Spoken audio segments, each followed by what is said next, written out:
ദുആ നബി സല്ലല്ലാഹു അലൈഹി വസല്ലമ തങ്ങളുടെ ഹദീസിൽ വന്നിട്ടുള്ള ദുആ അല്ലെ, റജബിലും ശഅബാനിലും ബറക്കത്ത് തരണേ, റമദാനിലേക്ക് എത്തിക്കണേ. നമ്മൾ ഇത്രയും ദിവസവും നമ്മൾ ചെയ്ത ദുആയാണ്. അതിങ്ങനെ ആവർത്തിച്ച് നമ്മൾ ഈ മജ്‌ലിസിൽ മാത്രമല്ല, ഇതല്ലാത്ത സമയത്തും നമ്മൾ സ്വന്തമായൊക്കെ ദുആ ചെയ്യുമ്പോഴും ഈ ദുആ നമ്മൾ ഉൾപ്പെടുത്താൻ മറന്നു പോകാൻ പാടില്ല. നമുക്ക് ആ ദുആ ഒന്ന് പറഞ്ഞാലോ?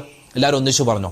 അല്ലാഹുമ്മ ബാരിക് ലനാ ഫീ റജബിൻ വ ശഅബാൻ വബല്ലിഗ്നാ റമളാൻ اللهم وفقنا فيه للصيام والقيام وتلاوة القرآن اللهم بارك لنا في رجب وشعبان وبلغنا رمضان اللهم وفقنا فيه للصيام والقيام وتلاوة القرآن.